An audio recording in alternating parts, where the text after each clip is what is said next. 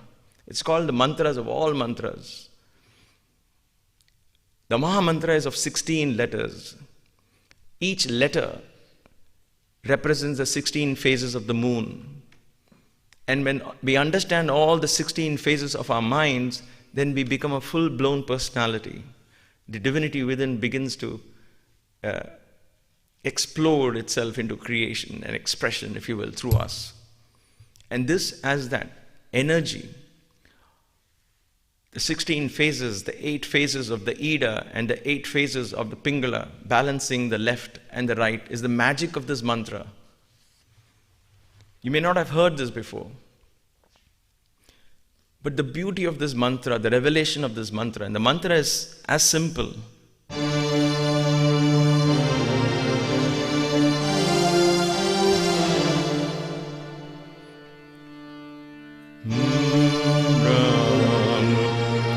Hare Ram, Hare Rama, Rama Ram, Hare Hare, Hare Krishna, Krishna Krishna, Hare Hare, Hare Rama, Hare Rama, Rama Rama, Hare Hare, Hare Krishna, Krishna Krishna, Hare Hare. Ha and Ra are two very powerful bijaksharas. Ha is the seed sound of the space element, hum. Hum is in the Akasha, in the Vishuddha Chakra. Ha. Ram or Ra is in the Agni Tattva. That is why Hara or Hari, Hare, it doesn't matter. As long as there's a Ha and a Ra. So they say there's no difference between Hara and Hari, whether it is Shiva or... It doesn't matter. When there's Ha and Ra, there is power, because now the Agni is awakening. The supreme energy is awakening in you. And then Ha gives the space for that awakening. So Ha expands your consciousness. That is why Ha is a very powerful... Ha is when you breathe out and tired, what do? That is a very powerful sound. When you're tired, you say, I'm so tired. Right? That is a powerful sound because of its exhalation. When you exhale, you relax and your mind expands. Ha is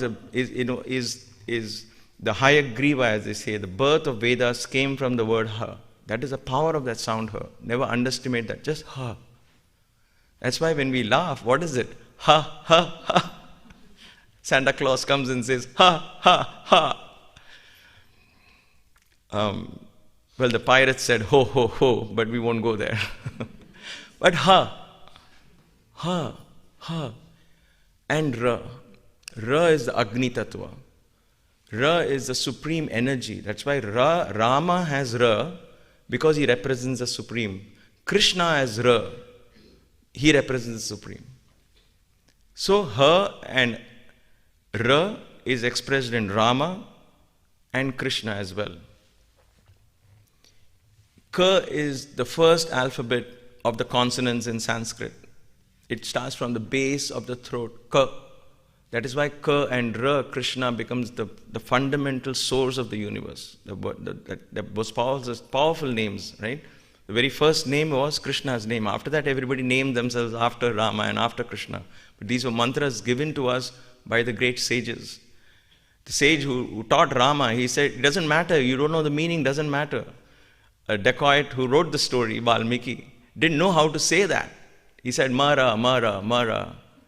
And Mara became Rama, Rama. It doesn't matter how you say it. The words are as powerful, that the sound, the energy itself is so powerful. The Bijaksharas. The beauty of these energies are explained in long epics that we have recorded as historical events in India's ancient history. We won't go there. But as a yogi, how do I interpret this? Please allow me to share these perspectives. Rama represents the left side of the body, the Ida. Krishna represents the Pingala, the right side of the body. The Ida, or the left side of the body, takes you inside and within to realize God, to realize your divinity. It takes you inside. There is emotion there. There is love and romance, and takes you deep inside. The Pingala, the right side, is an extrovert, the sun energy. It opens out, goes out to celebrate the life of that divinity. So we need both. We need to go inside to draw that sustenance, and we need to celebrate life. Like Baba did. He celebrated who he was. Look at his hairstyle and his... you don't see holy men like this, correct? But this is who I am, that's it. So he was a Rama, he was a Krishna as well. But that energy is here, and that we see that in the story of Rama and Krishna. Both were emperors in the story. One left his kingdom and went into the forest. Rama goes into the Ida. He goes into the forest to show who he was. Krishna was a cowherd. He goes into the kingdom to extol who he was. Krishna went out, challenged the king, fought his own uncle and evil uncle, and he established himself the king of Mathura, king of Dwaraka, and so on. Krishna is extrovert. He was flamboyant. Even as a child, he was fooling around with gopikas, and all the stories is about celebration of his divinity. Rama, on the other hand, is stoic, is introvert. He goes within. He's about dharma, principles, core values. And the other one is celebrating those values. So Rama is about the Ida. Ida is about going within, introvert, going inside, meditation, going deep in the Dandakaranya, the deep forests of our minds, and discovering the Sita hidden deep inside in Lanka, deep in the Mooladhara. She's there, separated by the Lanka, the water element. And he goes inside. Krishna opens the heart chakra and comes out and says, hey, let's celebrate life because we are God. Let's celebrate. So these are two different energies. When we chant the Maha Mantra, both these energies embody themselves in us. So you are neither introvert nor extrovert, you are both. You celebrate the inner divinity and you allow the divinity to express itself through you, through Krishna energy. So the Ida and the Pingala both are brought into harmony and balance. So the Maha Mantra and many mantras like this, each of them, they have their own implications. So this one of these beautiful, so we can do pranayama and bring balance. We can also simply chant the 16 mantras, the 16 lettered mantras, and become complete harmony in our body and mind. and begin to open the doors of experiencing that divinity that lies within. There is a Rama within us, there's a Krishna within us. We do there is a part of us that wants to be like Krishna. There's a part of us that wants to be solid and strong and powerful and so steeped in values and belief systems like Rama was. Both they are, but they are dormant. How do we make them alive? How do we allow them to come, the Atma Ram and the Radhe Shyam to come out? This mantra brings them alive in our consciousness. And therefore, in this raga that we thought of was Darbari, is one of the most beautiful ragas. From the Sa going down was Ram, and going upwards is Krishna. So when you hear Krishna, he will be out there taking it to higher stages. And Rama will take that and come back down to the Sa, because he says, no, let's be within, let's follow Dharma. Krishna will say, it's okay, let's do a war, let's do this, let's do that. So Krishna is out there, Rama brings him down. Rama comes down. So we want to share that experience and the energy. This is how I try to relate to mantras. I want to understand the meaning. I dive deep into it. I meditate it for weeks, months, perhaps years sometimes, and keep on chanting. Reveal to me, what is the secret of it? How does it apply to me? What did it make sense to me? How? And then when the revelation comes, it becomes so beautiful. Then when I chant, it makes so much meaning to the whole thing. When I chant Rama, I become an introvert.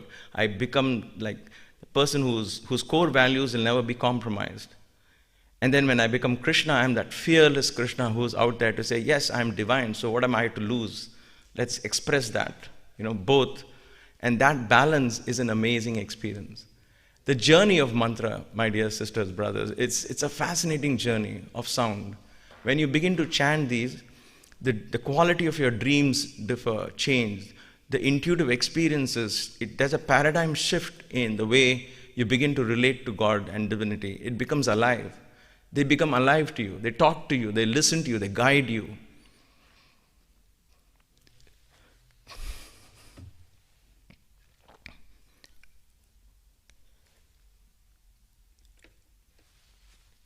You're never alone in the spiritual journey. Every step is guided. Every step. We just have to open our hearts. And these divine beings are waiting to serve you and me. They are. We don't have to serve them. We don't have to please them. We just have to call out.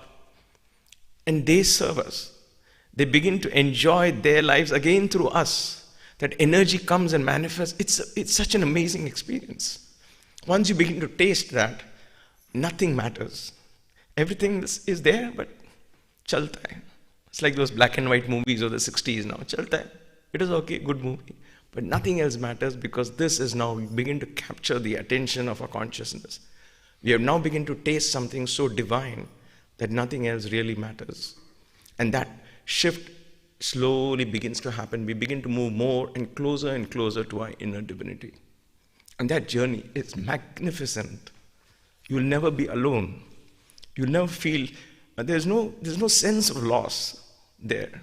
It has nothing to do with materialism. And yet it has everything to do with it. It doesn't take you away from your family. It doesn't take you away from the world. None of those fears that we harden. Oh, what will happen to a family if I go into God consciousness and all those. Those are ridiculous imagination of ours because of some stories we might have read.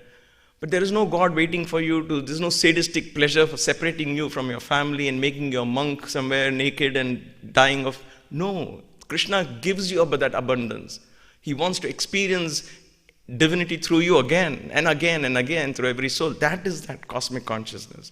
So when you awaken Rama and Krishna, what is there to fear? Let them live through you.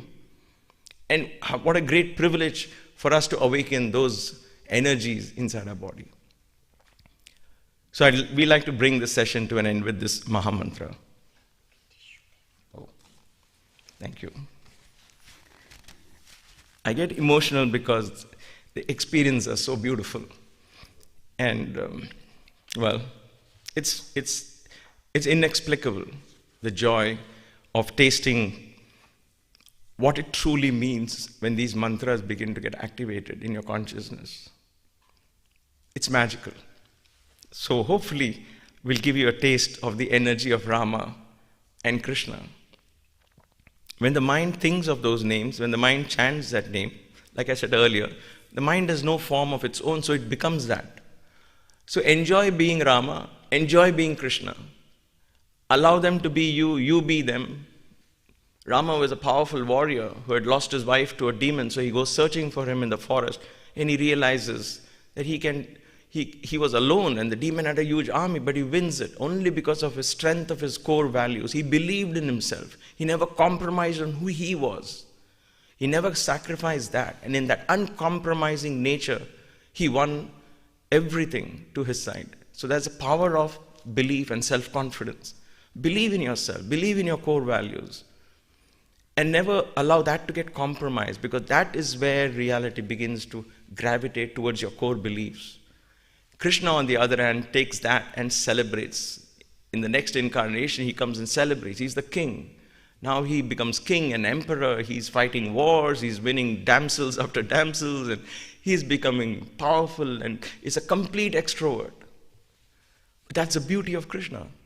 Both of these energies will come alive when our minds become that. Become Rama, become Krishna. Just enjoy being Rama and Krishna. Let us all connect in that dimension of Ayodhya and Dwaraka.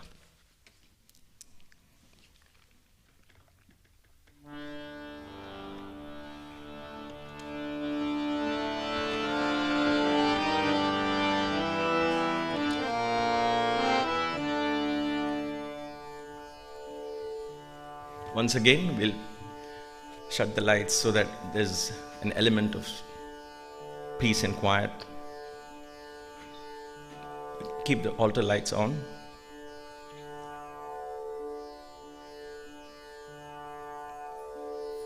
We'll once again start with 3 Oms.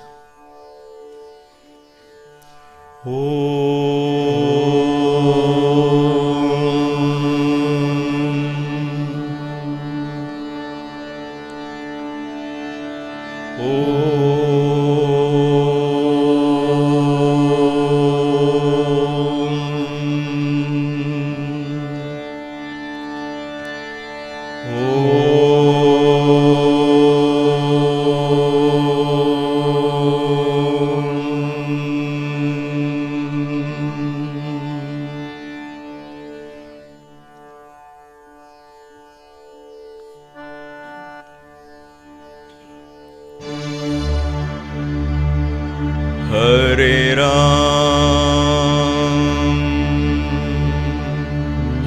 Ni Sa, Hare Ram,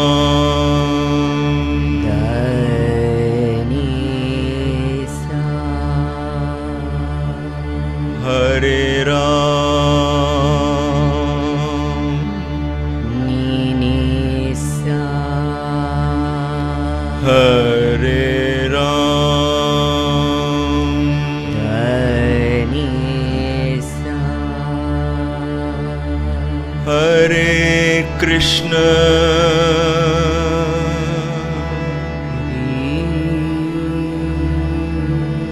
Hare Krishna,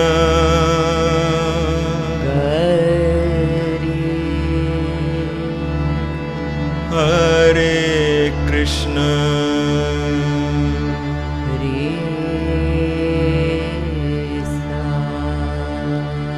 Hare Ram,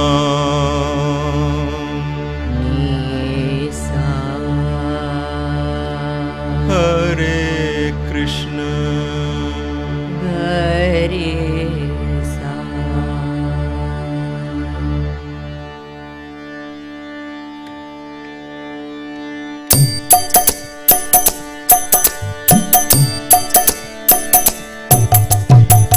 Hare Ram, Hare Rama, Rama Ram, Hare Hare, Hare Ram, Hare Rama, Rama Ram, Hare Hare, Hare Ram, Hare Rama,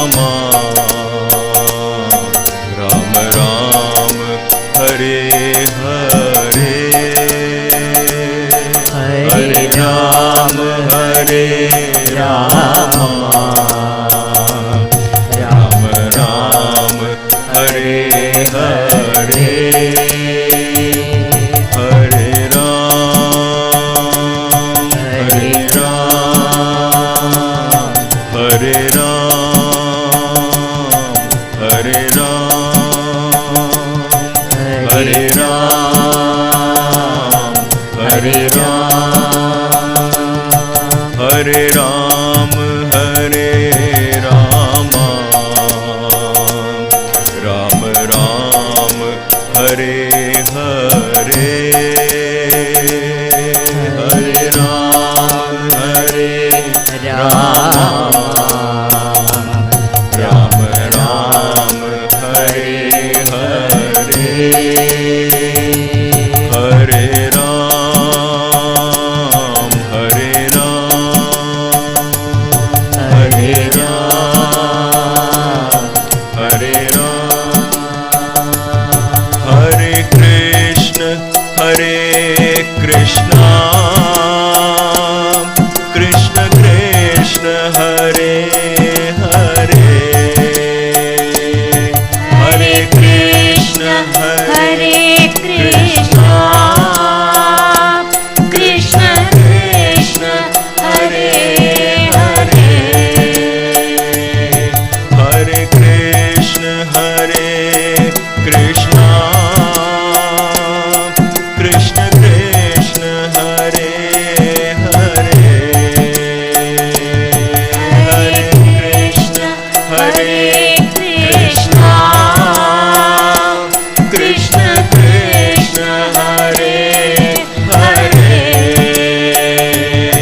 Hare Krishna, Hare Krishna, Hare Krishna, Hare Krishna, Hare Krishna, Hare Krishna, Hare Krishna, Hare Krishna, Hare Ram, Hare Rama,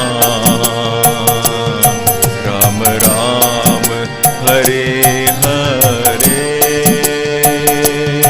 Hare Ram, Hare Rama,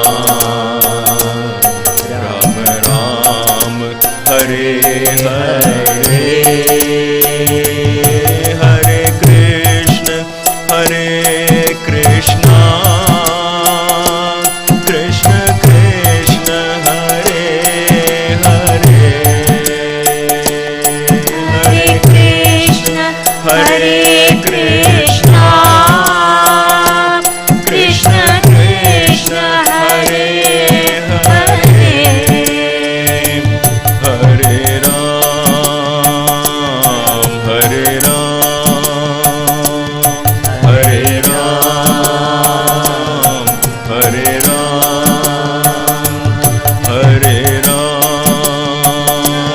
Hare Ram, Hare Ram, Hare Ram,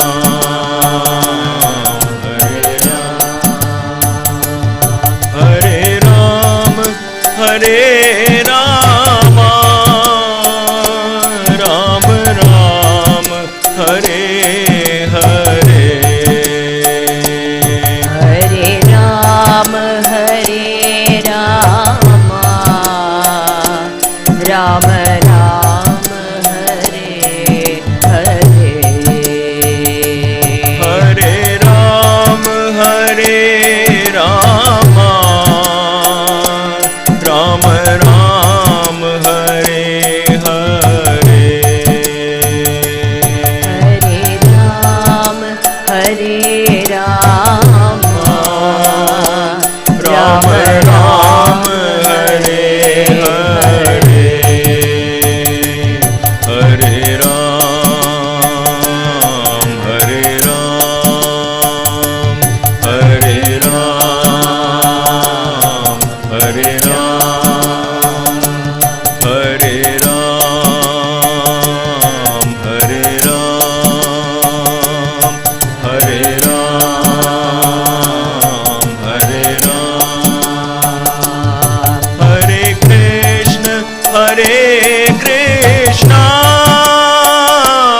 Krishna Krishna, Hare Hare, Hare Krishna, Hare Krishna, Krishna Krishna, Hare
Krishna Hare Krishna, Krishna Krishna Hare Hare, Hare Krishna Krishna Krishna Hare Hare, Hare Rama Rama Ram Hare Hare, Hare Rama Ram Ram Hare Hare, Hare Rama Ram Ram Hare Hare, Hare Rama Ram Ram Hare Hare, Hare Krishna Krishna Krishna Hare Hare, Hare Krishna Krishna Krishna Hare Hare, Hare Krishna Krishna Hare Krishna Hare Krishna,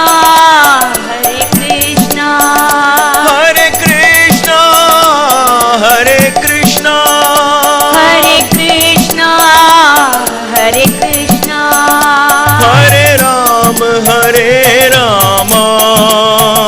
Ram Ram Hare Hare, Hare Ram Ram Ram Hare Hare, Hare Ram Hare Ram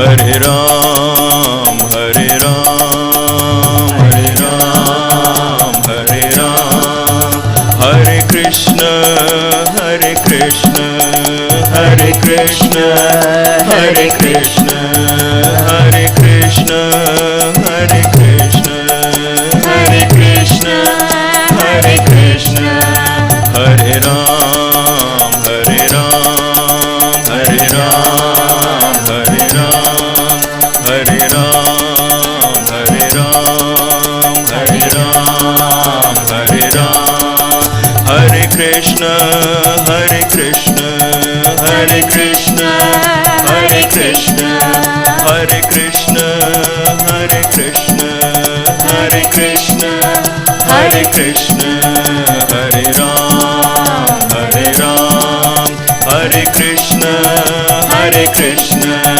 Hare Ram Hare Krishna, Hare Krishna Hare Ram Hare Ram Hare Ram Hare Ram, Hare Ram Hare Rama Ram Ram Hare Hare, Hare Krishna Krishna Krishna Krishna Hare Hare, Hare Ram Hare Krishna Hare Ram Hare Krishna Hare Ram Hare Krishna.